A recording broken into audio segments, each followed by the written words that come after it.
Nirina Zubir tak sanggup menahan emosi ketika bertemu dengan Riri Kasmita. Di hadapan terduga pelaku yang menjual dan menggelapkan akta tanah milik keluarganya, Nirina meluapkan amarahnya.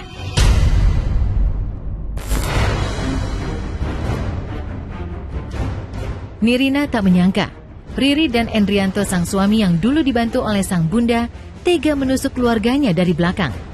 Kemarin, Polda Metro Jaya akhirnya menetapkan tersangka kasus mafia tanah itu. Selain Riri Kasmita, polisi juga menetapkan 4 tersangka lain, yakni Endrianto dan 3 orang notaris. Riri, Endrianto, dan Farida sang notaris sudah ditahan, sementara 2 tersangka lainnya yang juga berprofesi sebagai notaris, yakni Ina Rosaina dan Erwin Ridwan, masih dilakukan pendalaman.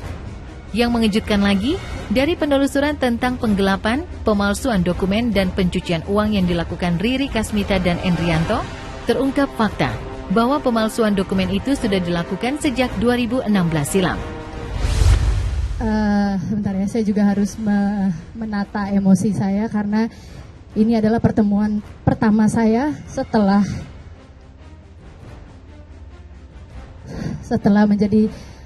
orang-orang di belakang saya ini menjadi tersangka dan akhirnya ditahan, khususnya adalah kepada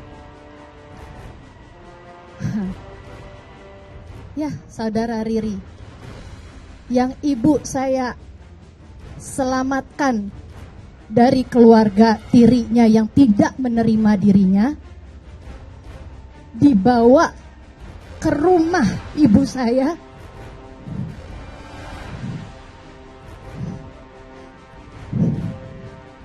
diberikan pekerjaan yang layak. Ini dia orangnya.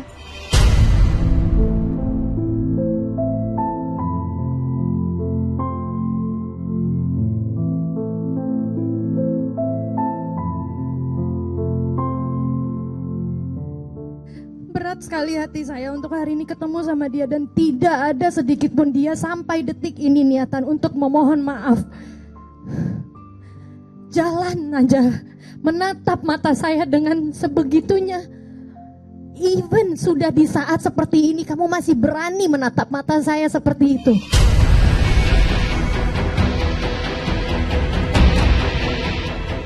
Saya setengah hati di sini, setengah bisa bernafas di sini bersama keluarga. Dikarenakan saya sudah sedikit tenang bahwa mereka sudah dijadikan tersangka dan sudah ditangkap. Sudah ditahan di sini ya Pak. Terima kasih. Oleh itu saya ingin mengucapkan kepada semuanya adalah kepada Kapolda Metro Jaya Bapak Irjen Muhammad Fadil Imran, di Reskrimum Polda Metro Jaya Bapak Kombes Pol Tubagus Ade Hidayat. Terima kasih Pak. Dari hasil laporan tersebut kemudian didalami oleh penyidik, berhasil mengamankan 3 orang pelaku. Ya. 3 orang pelaku yang kita amankan ini, ada 2 orang ini adalah suami istri yang merupakan mantan asisten rumah tangga daripada si korban atau almarhum. Kemudian 1 lagi tersangka adalah notaris, ya, notaris. Ulangi, 5 tersangka yang sudah kita amankan, 3 yang sudah saya jelaskan tadi, ada 2 lagi yang masih dalam pendalaman sekarang ini, tapi sudah ditetapkan sebagai tersangka. Kenapa saya katakan ini belum selesai, ini masih terus berlanjut? Latar belakangnya, motivasinya adalah mencari keuntungan uang, udah pasti. Dari mana pastinya? Karena dari hasil itu kemudian diuangkan dengan 2 cara, yaitu dijual dan diagunkan atau dijadikan hak tanggungan di bank. Ada 2 klaster. Yang pertama adalah klaster pelakunya, yang kedua adalah klaster notaris. Di sini ada peran dari 3 tersangka yang saat ini sudah ditahan. Yang pertama yang suami istri, dia mendapatkan untuk pengurusan tanah, surat tanah. Kemudian yang memerintahkan kebetulan sudah meninggal dunia. Kemudian timbullah niat itu dan komunikasikan dengan salah satu tersangka kita yang berperan sebagai notaris. Dalam perkara ini ada yang dipalsukan. Apa sajakah yang dipalsukan itu? Yang pertama yang dipalsukan adalah akte kuasa menjual. Jadi dibuat oleh notaris seolah-olah tersangka ini berhak menjual terhadap objek itu. Dari akte kuasa menjual lahirlah peristiwa jual beli, lahirlah akte jual beli. Setelah akte air jual beli diurus di BPN balik nama. Nah, dari 6 itu 3 sudah beralih nama, ya. Kemudian ke nama orang, kemudian yang 3 lagi masih atas nama asistennya ini, sama suaminya yang ini. Nah, kemudian dari itu juga ada hak tanggungan, nilainya juga tidak kecil, ada yang 5 miliar, ada yang 1,2, ada yang 1,2 lagi. Jadi kita lihat catatannya begitu. Peralihannya terjadi ada yang tahun 2016 tercatat di kita, ada yang 2017, terakhir 2019. Dari 6 ini ya. Nah, ini baru kita ketahui kemarin. Kita catat semua. Itu kan para tersangka itu menggunakan NIK yang tidak terdaftar di Dukcapil untuk membuat akte jual beli, ya kan? Kami juga ya kan minta agar tolong dicek kepada yang terhormat Bapak Kepala Pertanahan Kantor Administrasi Jakarta Barat. Itu kan kantor BPN ada yang namanya sekarang sistem KKP, komputerisasi kegiatan pertanahan, yang sudah mengakomodir validasi NIK. Nah, karena NIK ini menurut keterangan penyidik tidak terdaftar, harusnya di screening awal, ya kan? Jika BPN hasil validasinya adalah tidak terdaftar, harusnya akte jual beli ini tidak terlaksana, gitu loh. Riri Kasmita dan Endrianto merupakan pelaku utama penipuan dan penggelapan akta tanah milik keluarga Nirina Zubir di Jakarta Barat. Sebanyak 6 dokumen berupa tanah milik Ibunda Nirina diganti nama menjadi milik Riri dan sang suami. Kisah berawal ketika Ibunda Nirina yang sudah sepuh meminta Riri Kasmita untuk membuat akta tanah baru lantaran akta yang lama sudah hilang. Namun alih-alih membantu, Riri justru mengganti akte tanah tersebut menjadi atas namanya dan nama sang suami.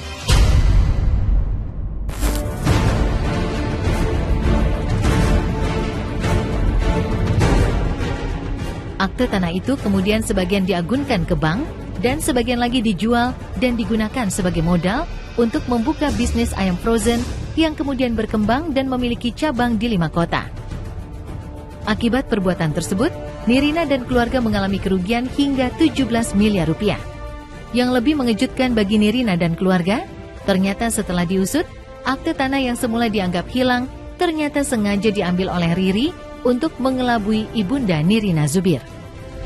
Seperti yang dibilang tadi, sebenarnya sertifikat-sertifikat tersebut bukannya hilang. Kami dibuat alasan seolah-olah hilang. Kenyataannya adalah sertifikat itu semua diambil oleh Riri Kasmita tersebut. Dan dia menggunakan alasan hilang itu kepada ibu saya. Jadi karena ibu saya taunya hilang, dari situlah dia meminta pertolongan untuk mengurusnya. Jadi bukannya ibu saya menyerahkan sertifikat tersebut ya. Itu diambil dan kami dikelabui seakan-akan hilang.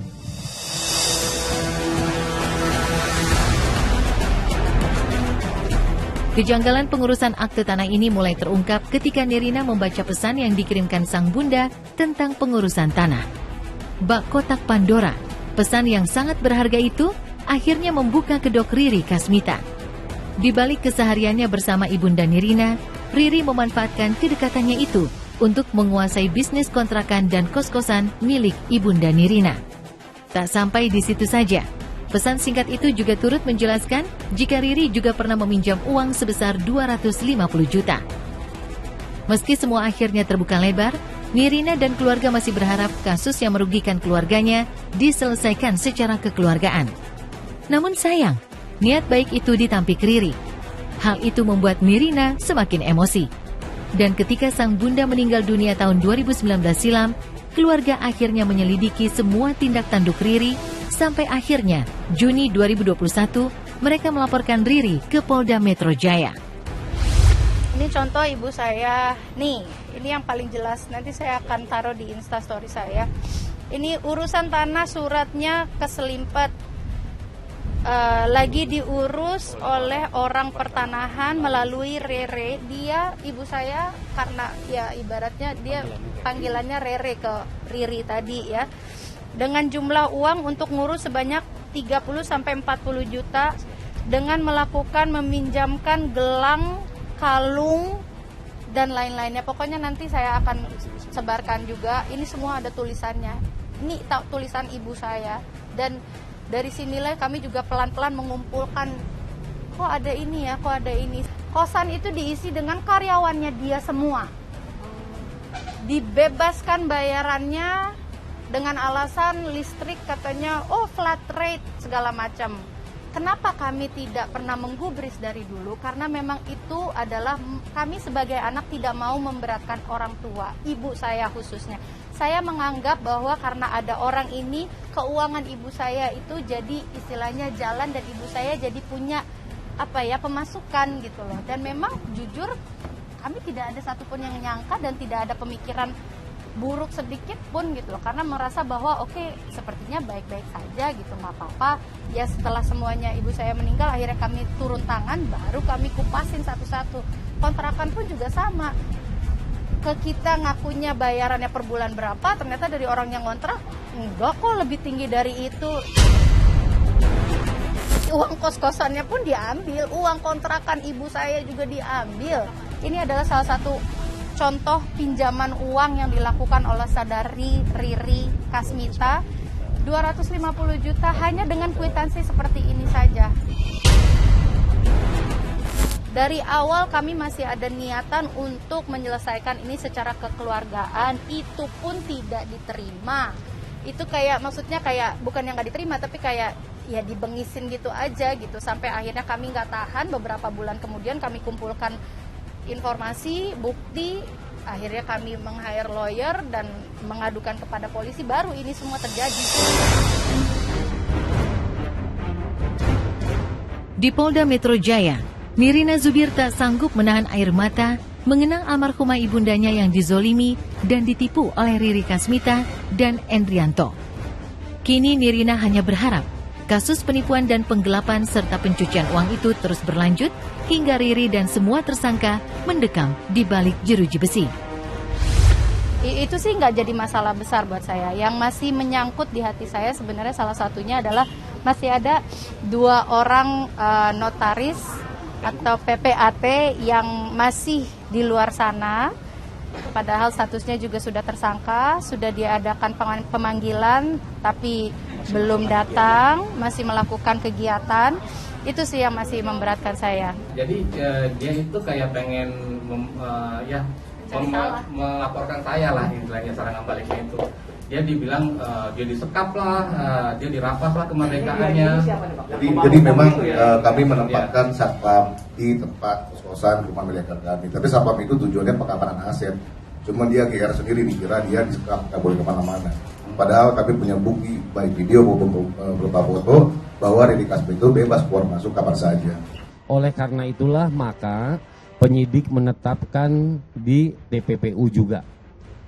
DPPU ini dimaksudkan di sana untuk menjaring uang hasil kejahatannya ditransaksikan untuk apa. Dengan pintu masuk dari TPPU itu penyidik lebih leluasa untuk menyelusuri kemana uang hasil kejahatan itu ditransaksikan. Ini masih berproses. Kita juga harus menghormati masyarakat yang lain, menghormati hukum. Ini nanti setelah ini ada putusan tentunya. Berdasarkan putusan nanti kita kembalikan haknya. Untuk itu saya juga ingin diproses juga mengenai bisnisnya. Minta tolong ya Pak ya, maksudnya peralihan dananya juga. Apakah bisnis frozen food yang dia jalankan sekarang sudah ada sampai 5 cabang? Ini merupakan hasil dari uang jeripaya ibu saya. Ini saya mengharapkan sekali melakukan penyidikan itu. Tetapi saya sampaikan kita ancam dengan pasal 263, 264 atau pasal 266. Juga ada pasal 372 di sini. dan juga Undang-Undang RI nomor 8 tahun 2010 di pasal 3, 4, dan 5.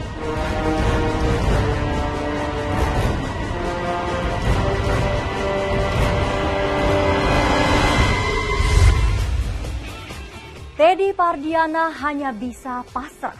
Beratnya kehidupan pasca ditinggal almarhumah Lina Jubaedah membuat Teddy dan Bintang hidup dalam kesederhanaan. Berbeda dengan Putri Delina dan Rizky Febian yang bergelimang harta kekayaan. Lalu benarkah Rizky Febian dan Putri Delina akan mengembalikan bisnis kos-kosan 32 pintu milik Teddy Pardiana? Pemirsa, kami akan kembali sesaat lagi. Tetaplah di Hot Issue Pagi. Secara legalitas tolong buktikan kalau emang dari pihak sana mempunyai